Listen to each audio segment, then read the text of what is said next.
Hey everyone, so One Piece chapter 1012 just came out, and I really like this chapter because it focused on a few characters that I really care about. So namely, we got to focus again on revisiting the Zoro-Sanji dynamic in a fun scene, and we got a great setup for Nami towards the end. So, to start with, let's just discuss the Scabbard situation. It does look like what we expected was somewhat true, that Oda is sort of pairing off the Scabbards essentially with either different opponents or different tasks. So for example, Kinemon is going off to find Momonosuke, whereas Nekomamushi is about to go fight Perospero. So the Nekomamushi-Perospero matchup is a little interesting to me because it depends how Oda kind of wants to play this, in that Oda did seem to point out, rightfully so, a couple chapters ago, with Perospero, that Carrot's grudge against him is kind of not, held up by such solid ground, just based on the fact that it's not really Perospero's fault that Pedro committed suicide trying to take him out. And I do think that at the moment it looked like there was some sort of self-awareness going on that, yeah, this whole little grudge doesn't make that much sense. It's not really justified anger on Carrot's part. You can understand why she's angry, but logically it doesn't follow through that well, and really Perospero, if anything, is the victim in this situation, as he rightfully pointed out. But now we kind of just switch that over to that anger, that fury over to Nekomamushi, and it looks like he's going to get his swing of things against Perospero. And, I mean, the fact is that makes for a much better matchup. I mean, and obviously Carrot and Wanda were fighting as a team in Sulong mode, but I would take Nekomamushi in not Sulong mode in a heartbeat over, Carrot and Wanda even in their Sulong modes, because, I mean, Nekomamushi is a very strong character. We saw him fight toe-to-toe with Jack, who is a Yonko commander. So, for anybody who's interested in kind of figuring out how Perospero sort of stacks up against, I guess, the Sweet Commanders or Yonko Commanders or something like that, we do get a nice little picture of this coming up pretty soon, with the fact that we're going to get to see Inuarashi versus Jack on one side of things, and then, Nekomamushi versus Perospero, it looks like, on the other side of things. So I am interested at least in seeing that matchup play out. Again, I think that, I don't know if Nekomamushi, he doesn't really know the full details. I mean, yes, technically Perospero was in a way responsible for Pedro's death, but, Nekomamushi has always been one of my favorite Scabbards, so the fact that he is getting a one-on-one fight is something that I appreciate. I do also like the fact that Oda was kind of able to split things up in a way that sort of makes sense, because it felt a little weird that it was just Inuarashi who's going to get to fight Jack. But Oda is also saying that, no, Nekomamushi is going to get a fight as well, and I'm going to give him his own motivation for that, because Pedro was, after all, under Nekomamushi's wing, not Jack's wing. So, Inuarashi's wing, right? So, that makes sense. Oda kind of had the separate motivation set up. Yes, Nekomamushi could have teamed up with Inuarashi to fight Jack, but it's easier to use his own motivations to have him fight, somewhat similar caliber opponent, it looks like, on the other side of things. So, like that those matchups are being set, I do think the one thing that's a little odd to me, I suppose, is still Kiku versus Kanjuro. To me, it's just odd in the sense that, not odd in a bad way, it's just that I'm, I never felt like, especially during, the Scabbard's backstory, or at any point during Act 2 of Wano or anything like that, or even early on in Act 3 in Wano, it never really... The fact that we got to see Kiku take down Kanjuro in the first place, right? So we got to see Kiku seemingly take down Kanjuro in the first place. And it did seem that to Kiku, she felt like it was a little more personal for her that she had to take down Kanjuro. To me, during, again, the Oden flashbacks, Act 2, early Act 3 of Wano and everything like that, it didn't really make sense to me why Kanjuro and Kiku was just kind of the matchup, and why Oda was kind of playing up, in particular, the anger that Kiku felt over Kanjuro's betrayal. The one thing I can think of, I suppose, is the fact that Kiku, the characters that were sent into the future were Kinemon, Raizo, Kiku, and Kanjuro. So those four characters may have a greater sense of, because they were the squad that were sent out together. It makes sense to me, I suppose, in a sense, that perhaps Kiku feels a greater sense of betrayal, that Kanjuro, among that group of four of them, ended up turning out to be a traitor, double agent, etc. So I think Oda could have easily picked from Kinemon or Raizo or Kiku to decide who feels like who has the most personal vendetta against Kanjuro, I suppose. It's just that it was never really played up throughout any of the previous scenes, I suppose. So it does just feel like a little weird to me that, in the first place, it felt like Kiku has to be the one to beat Kanjuro. And now we're just revisiting that, and it's like, yeah, Kiku really has to be the one to beat Kanjuro. I'm like, am I missing a page here or something like that?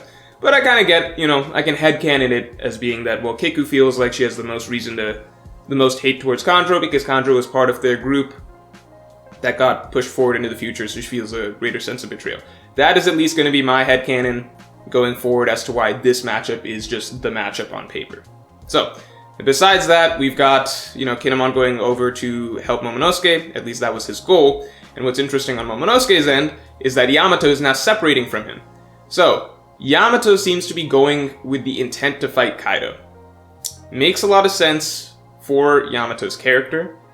Just that's the whole thing, right? That's driven Yamato towards siding with the Straughts and everything like that. She wants to take down her father.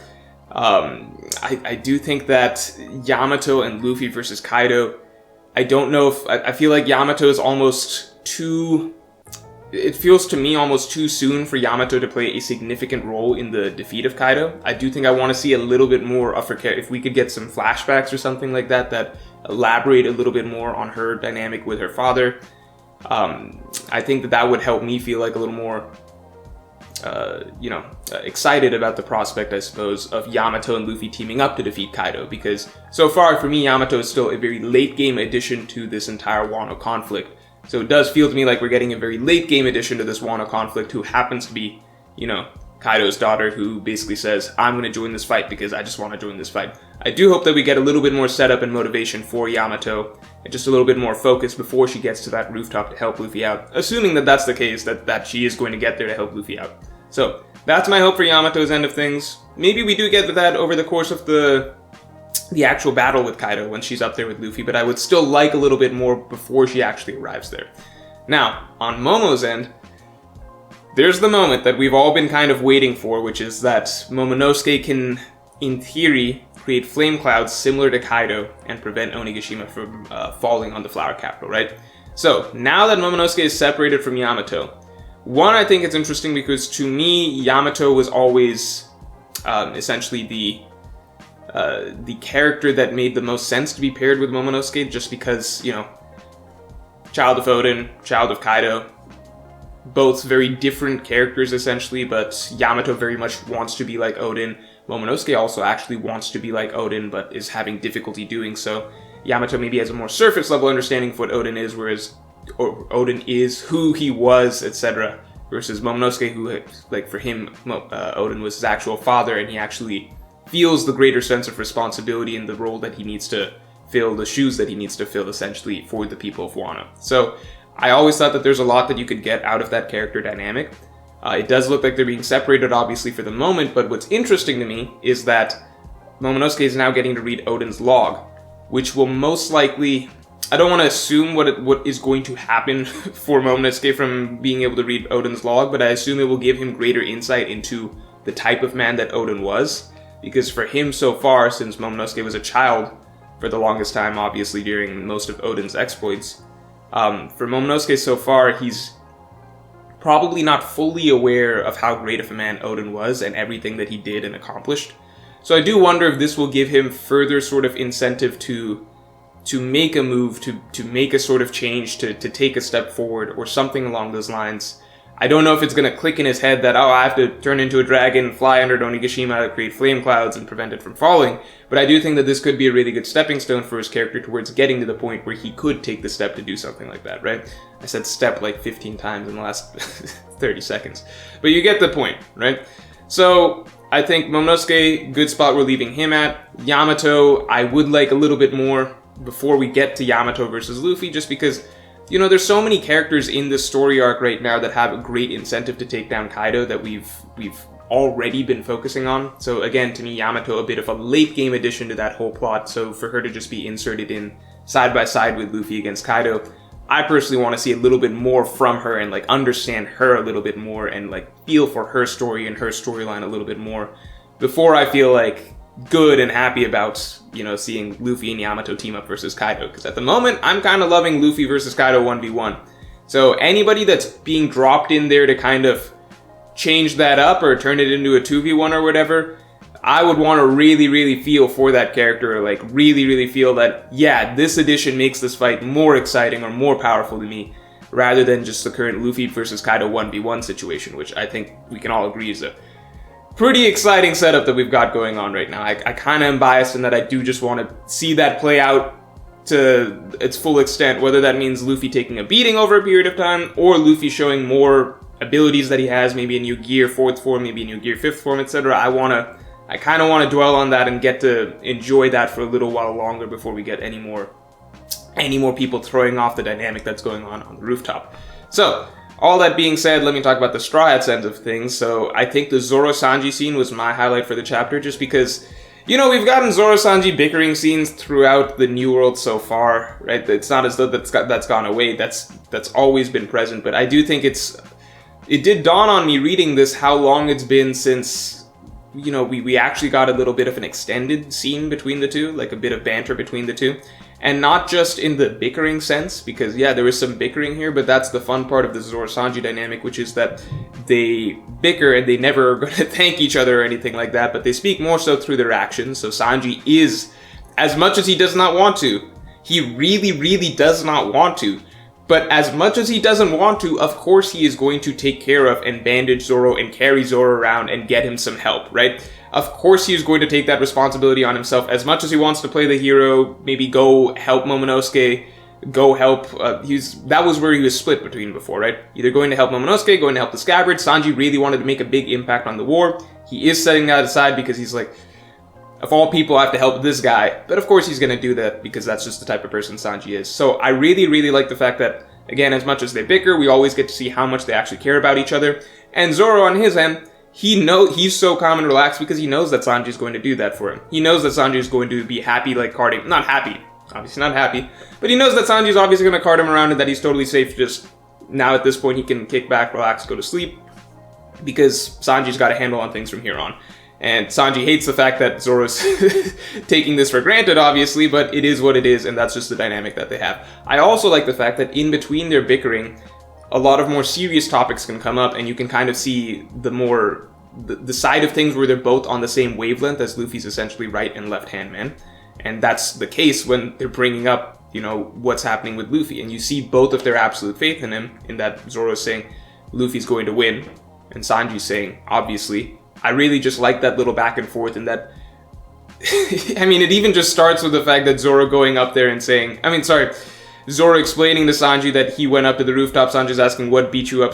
How'd you get so beat up? And Zoro's casually like, Kaido and Big Mom. Essentially the two most powerful beings on the entire, two of the most powerful beings on the planet, essentially. And Sanji's just like, oh yeah, that makes sense, power for the course. And then going off of that, Zoro's basically saying, and Luffy's gonna beat Kaido, regardless of whatever just happened. So Luffy's gonna beat Kaido. Now Sanji's also like, yeah, obviously. I just like the fact that they're just on the same wavelength, in a certain sense, when they view, you know, their respective abilities, their respective strengths, what they all need to be contributing to the battle, if that makes sense. So just the fact that Sanji takes for granted that, yeah, Zoro took on Kaido and Big Mom, and yeah, he's beat up, but it makes sense. Like, yeah, those two would give him a hard time, but, you know, props to you for being able to do that. I'll give you that much.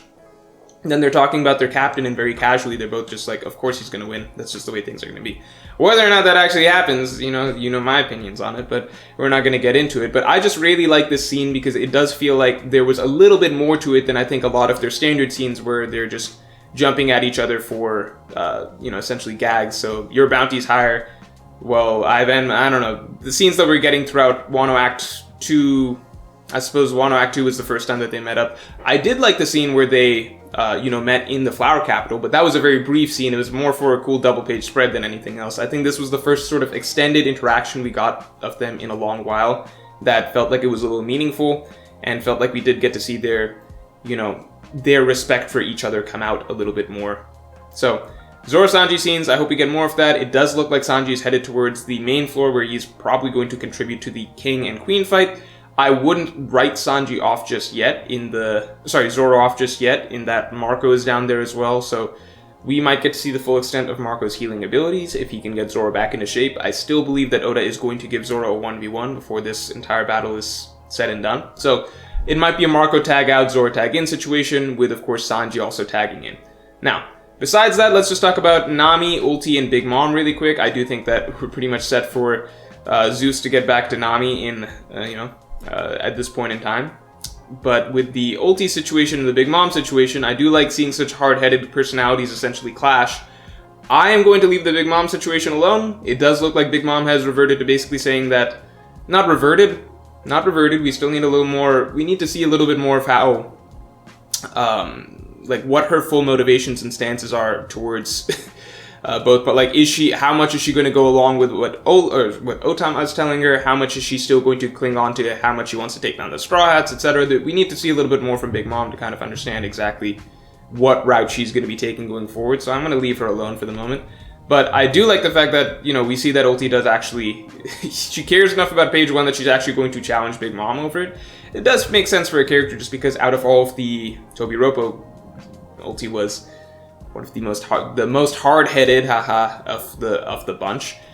I do really like the fact that when she hit Tama, that was the trigger that made Nami step forward and say that I'm going to take you down. So I always really like seeing this side of Nami come out, where certain things, certain triggers suddenly make Nami stop playing the little act of, oh, I'm helpless, I'm going to try and weasel my way out of this or whatever. It's a little different between Nami and Usopp in that Usopp is always really terrified, right? And he kind of has to come to terms with that and overcome it. And I don't think that there's just a strong confidence side of Usopp that he's just kind of hiding, and, you know, some trigger will make him basically make that side come out. I mean, you can see parts of it essentially with, you know, the Alabasta moment, the sugar sniping moment. There's plenty of moments you can point to where Usopp does overcome his fear, right? But I think it's a little different with Nami in that with Nami, she's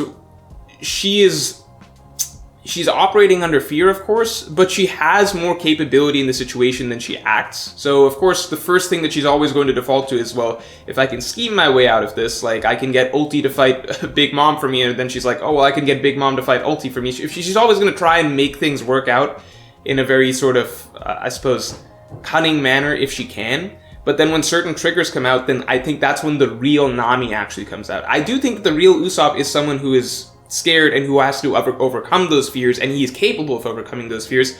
I think the real Nami is the Nami that comes out when she's mad or when something crosses a certain line for her, and she's suddenly acting as herself and essentially being like, I'm gonna handle this, and suddenly she's basically just as confident as any of the other Straw Hats, right? And I like the trigger for her in this situation was Tama being injured, because that plays to the side of Nami that's been a thing since Arlong Park, which is that Nami has always had a soft spot for children.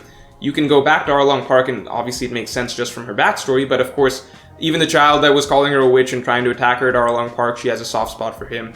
Isa through Skypiea.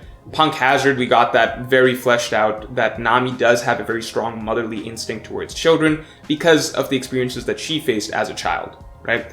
And, you know, obviously the way that what her own mother meant to her throughout her life.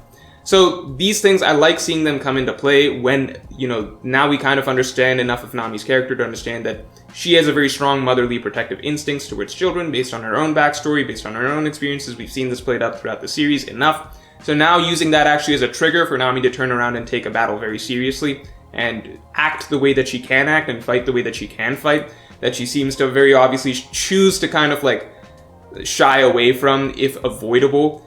Seeing that basically sort of snap for her and like get her into the mode that we know that she can be in, I really like seeing that, so I'm really looking forward to seeing how this fight plays out.